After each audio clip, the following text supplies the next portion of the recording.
Beneath the searing sun at Golgotha, a young man burdened by a wooden cross climbed the rocky hill. He was in the prime of his life, yet moments from death. Roman soldiers awaited him at the summit. They pinned him to the cross with iron nails, drove them through his wrists and feet, and pressed a twisted crown of thorns onto his brow. With cruel mockery they jeered, "Hail, King of the Jews!" Above him, a sign read, "Jesus of Nazareth, King of the Jews." Faint, but still visible in the light. And then, without warning, the sky darkened. Shadows fell over the onlookers. 3 hours passed. Then, silence. The man on the cross had died. Later, a quiet follower stepped forward, Joseph of Arimathea. He requested the body from Pontius Pilate. Permission granted, Joseph carefully wrapped the lifeless form in a linen cloth and laid it to rest in a rock-hewn tomb. That cloth is believed by many to be the same mysterious relic preserved to this day, the Shroud of Turin. Could this ancient fabric truly bear the image of Christ? Let's uncover the truth, together, in this new episode of Secret Origins. Welcome.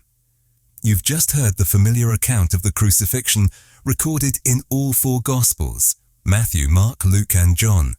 But today we shift focus, not just to the events that led to the execution of the Son of God, but to the linen cloth that may have preserved his final imprint. In the Gospel of Mark, chapter 15, verses 43 to 47, we read, "Joseph of Arimathea, a respected member of the council who was himself waiting for the kingdom of God, boldly went to Pilate and asked for Jesus' body. Pilate was surprised to hear that he was already dead. Summoning the centurion, he confirmed it and released the body. Joseph bought a linen shroud, took Jesus down, wrapped him in the cloth, and laid him in a tomb carved from rock. Then he rolled a stone against the entrance. Mary Magdalene and Mary, the mother of Jesus, saw where he was laid. This linen is what we now call the Shroud of Turin. For centuries, it's stirred debate, curiosity, and devotion. In this episode, we ask the central question, is this revered Christian relic authentic or not? The first historical mention of the shroud comes in 1353, when a French knight named Geoffroy de Charny built a church in Lirey and claimed possession of the true burial shroud of Christ. Measuring 4.4 meters long and 1.1 meters wide, the cloth bore a faint image, front and back, of a man. The body seemed to have been wrapped head to toe, then folded, leaving a haunting imprint, as though scorched onto the linen. The image shows a tall man with distinct facial features, long hair, a beard, and wounds consistent with Roman crucifixion. His hands rest across his body, and the marks of nails are visible on his wrists and feet. A wound on his side matches the biblical account of a Roman soldier piercing Christ's torso. One of the soldiers thrust his spear into Jesus' side, and immediately blood and water poured out. This very detail leads us to yet another legendary relic, the Spear of Longinus, also known as the Spear of Destiny. But that tale is for another time. For now, we remain focused on the shroud. What exactly is it? How did this image form on a simple piece of linen? Scientists still don't know. The image is not painted. It behaves like a negative photograph, only visible in detail when viewed through special imaging techniques. To better understand the mystery, we must trace the shroud's journey, starting from Jerusalem around 30 AD. After the crucifixion, the shroud was possibly folded and disguised as a portrait to protect its true purpose. It was taken to Edessa, modern-day Şanlıurfa, Turkey, then a vibrant early Christian city. In 57 AD, as persecution intensified under a pagan ruler, the shroud was hidden behind a stone niche near the city gates. Christianity later returned, but the cloth was forgotten. Then, in 525 AD, a catastrophic flood devastated Edessa. During reconstruction, the shroud was rediscovered, sparking renewed reverence and speculation. And so the mystery lives on. In this episode of Secret Origins, we'll explore the science, the legends, and the deep faith behind one of the most sacred and debated artifacts in human history. Is the Shroud of Turin truly the burial cloth of Christ? Stay with us. The answers may surprise you. One intriguing version of the Shroud's journey suggests that it may have surfaced much earlier, during the reign of Emperor Constantine in the 4th century. But it wasn't until 943 AD, during a Byzantine siege of Edessa, that the city reportedly surrendered the sacred relic, known then as the Mandylion, in exchange for peace. It was then brought to Constantinople. Sometime around 1045 AD, a discovery changed everything. When restorers removed the cloth from its display frame, they realized it wasn't just a painted icon, it was a burial shroud. But history has a way of hiding things. In 1204, when Crusaders stormed Constantinople, the shroud vanished. What happened next remains a mystery. One theory suggests it was taken by the Knights Templar. After the fall of Acre in 1291, the last Crusader stronghold and home to the Templars' treasury, the relic may have been transported to Sidon, then to Cyprus. In 1306, the treasure reportedly made its way to France under the watch of Jacques de Molay, the Templars' last Grand Master. But in 1307, the Templars were arrested en masse by King Philip IV of France, hungry for their wealth and power. 7 years later, in 1314, Jacques de Molay was burned at the stake, alongside Geoffroy de Charny, a high-ranking Templar. It was this same Geoffroy de Charny, or perhaps his namesake's son, who built a church in Lire in 1353 and displayed the mysterious cloth. After his death, the shroud passed to his son, also named Geoffroy. In 1357, the shroud was exhibited once more, possibly to raise funds, but this drew criticism from Bishop Henri de Poitiers, who ordered it hidden. Yet in 1389, the relic re-emerged, sparking controversy yet again. Bishop Pierre d'Arcis of Troyes wrote to the king and the pope accusing the shroud of being a forgery, created by an artist around 1355. Despite his protests, the pope sided with the de Charny family and the relic remained in their possession. In 1400, after the young Geoffroy's death, his daughter Margaret married Humbert of Villesexel, to whom the shroud was entrusted. It was kept in the chapel of Saint Hippolyte in Besançon and displayed annually in a field along the Doubs River. Meanwhile, the canons of Lire attempted to reclaim it, going so far as to excommunicate Margaret, but ultimately failed. When she died in 1460, the shroud had already passed to the House of Savoy, reportedly in exchange for 2 castles. By 1502, the relic was housed in the Château de Chambéry. 30 years later, it narrowly survived a devastating fire. In 1578, it was moved to its current home, Turin, Italy. Centuries passed until May 25, 1898. The shroud was placed on public display once again, and Turin photographer Secondo Pia was granted rare access to capture it on film. As he developed the glass plate in his darkroom, what he saw left him stunned. Instead of a faint, vague image, he saw a face, a strikingly clear human face with unmistakable detail. But this was not the actual photo, it was the negative. That meant the image on the shroud itself was already a negative. When reversed, it became a realistic photographic portrait. If the shroud was genuine, then Secondo Pia may have just taken the first ever photograph of Jesus. News spread like wildfire. King Umberto I of Italy was among the first to visit Pia's home to see the image for himself. Within days, crowds of noblemen, clergymen and skeptics lined up for a glimpse. Most left convinced that the shroud was the real thing. And just 2 weeks later, the story was published by the press and captured the imagination of the world. This is how the mystery found its way to us. As you can see, the history of the shroud is anything but simple. The Templars and the de Charny family appear to have played central roles in its survival and secrecy. And while we still can't say with certainty whether the shroud is authentic or not, one thing is undeniable. The level of complexity hidden in its fibers is staggering. So much so that the idea of it being an intentional forgery seems highly unlikely. In fact, the mystery has become a full-fledged field of study. Sindonology, named after the Italian word sindone, meaning shroud, and this is only the beginning. The investigation into the mysterious shroud began in earnest during the early 20th century, but it wasn't until 1977 that things really heated up.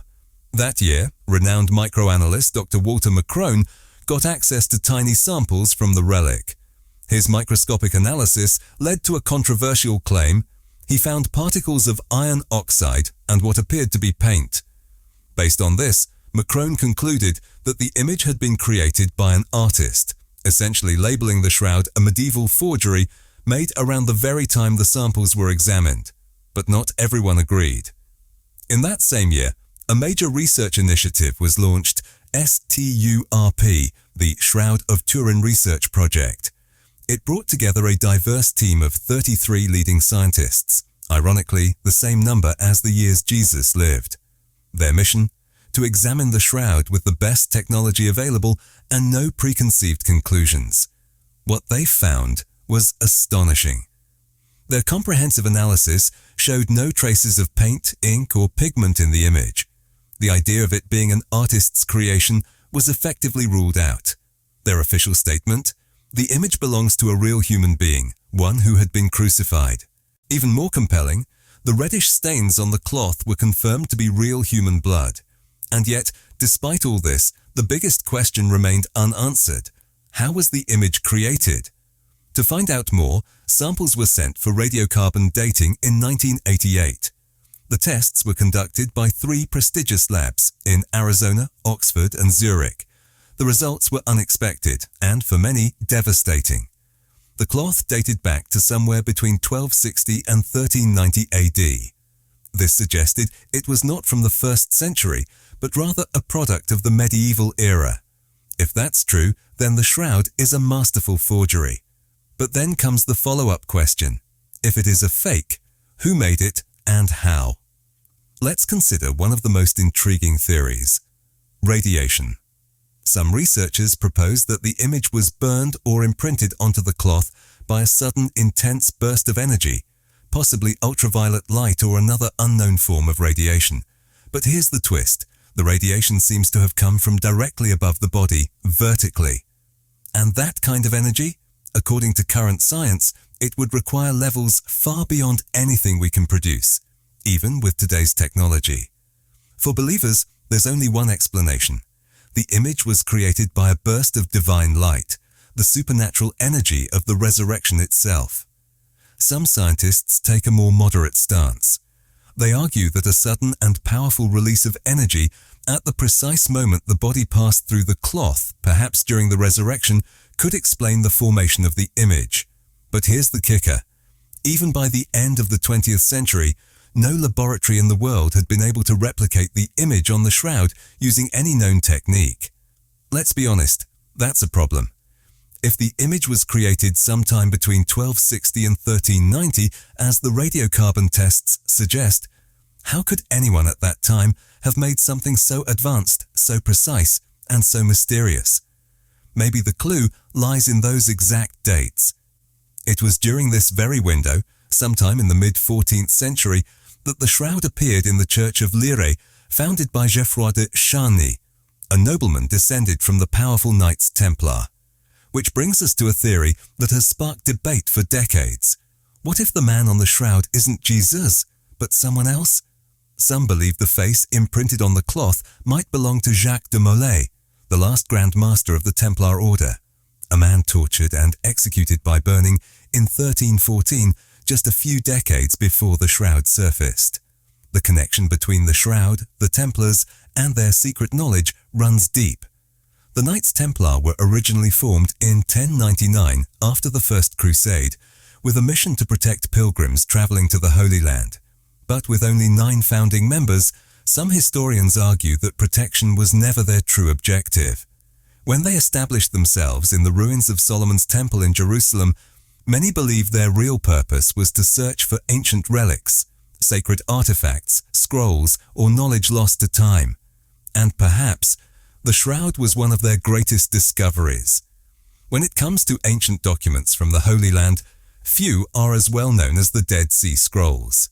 But some researchers believe there were even more significant manuscripts, ones that may have been stored in the very heart of Jerusalem, Solomon's Temple. These priceless writings are believed to share the same origin as the Dead Sea Scrolls, a mystical sect known as the Essenes, or as some call them, the Nazarenes. During the Jewish revolt around 66 AD, the Essenes are said to have hidden their sacred texts deep in the caves near the Dead Sea. But according to certain traditions, the most valuable scrolls were concealed inside Solomon's temple itself. Did the Templars know about this? Did they intentionally search the ruins for these forgotten writings?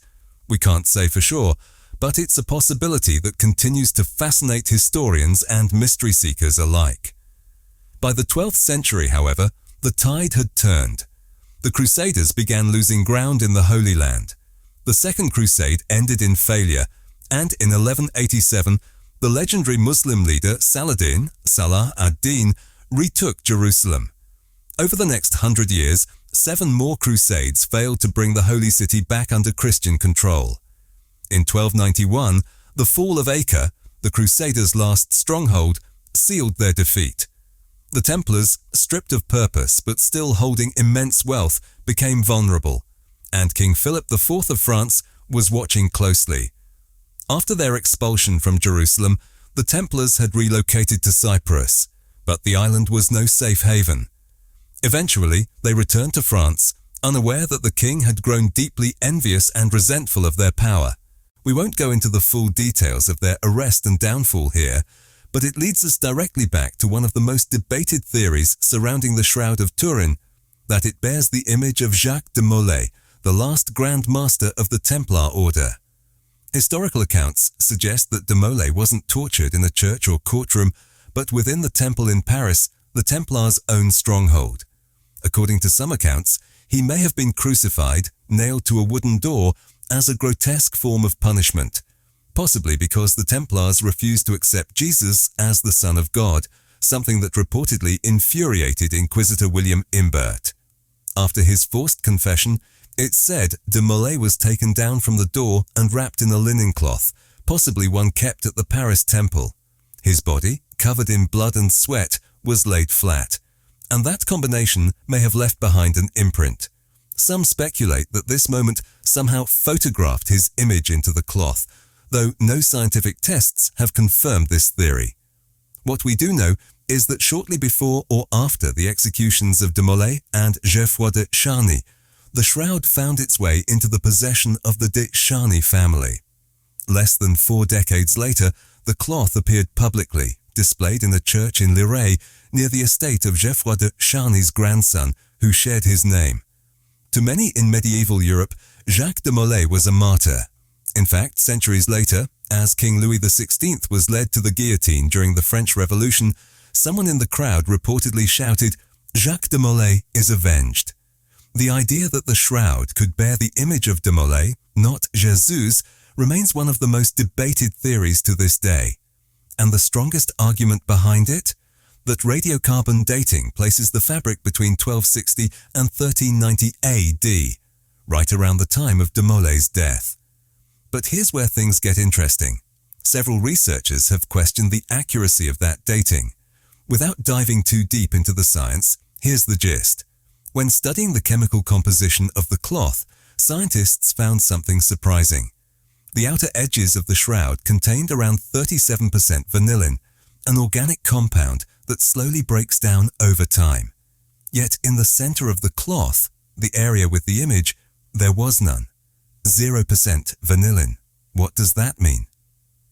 Vanillin decays slowly, over hundreds, sometimes thousands of years. If the central part of the shroud has none left, it suggests that the fabric might be far older than the 13th or 14th century, possibly ancient. And if that's true, it may change everything we think we know about this mysterious relic. Here's something many people don't realize. When the Vatican finally allowed samples of the Shroud of Turin to be tested using radiocarbon dating, those samples weren't taken from the center of the cloth. They were cut from the edges, which are far more likely to have been contaminated or even repaired over the centuries. Some experts argue that if the tests had used fibers from the center of the shroud, the results could have shown a date over 1,000 years earlier, much closer to the time of Christ's crucifixion. Adding more fuel to the mystery, researchers have found that linen from ancient manuscripts, dated to the same era, has a vanillin content that matches the levels found in the shroud. That might sound like a small detail, but it raises some very big questions. And this leads us to one of the most intriguing theories of all. Professor Alberto Carpentieri, a nuclear scientist from the Polytechnic Institute of Turin, has proposed a bold hypothesis. He believes the image on the shroud was not created by paint, pigment, or burning, but by a burst of nuclear radiation. Where would this come from? According to his research, a massive earthquake struck Jerusalem in 33 AD, the very day the Gospels say Jesus was crucified. Carpentieri suggests that during this seismic event, the intense friction of the Earth's crust released neutron radiation, which may have reacted with the nitrogen atoms in the linen. That reaction could have produced a sudden burst of energy, one powerful enough to etch a human image into the cloth, almost like an ancient high-frequency X-ray. If true, this would also explain why the 1988 radiocarbon dating may have been off. The radiation could have altered the carbon structure in the shroud, causing it to appear much younger than it actually is. To this day, the Shroud of Turin remains one of the most debated relics in Christian history. Mainstream science continues to lean on the 1988 carbon dating, while the faithful see it as an authentic image of Christ himself, a miraculous imprint left behind at the moment of resurrection. So, was Jesus really wrapped in this 4-meter-long linen? Or are we looking at history's most elaborate illusion? No one knows for certain, and maybe we're not supposed to. But one thing is clear, the conversation isn't over. And as science advances and more secrets are revealed, we may yet uncover the truth. If you found this episode intriguing, don't forget to leave a like and subscribe for more deep dives into history's greatest mysteries. Stay curious, and until next time, keep your minds open.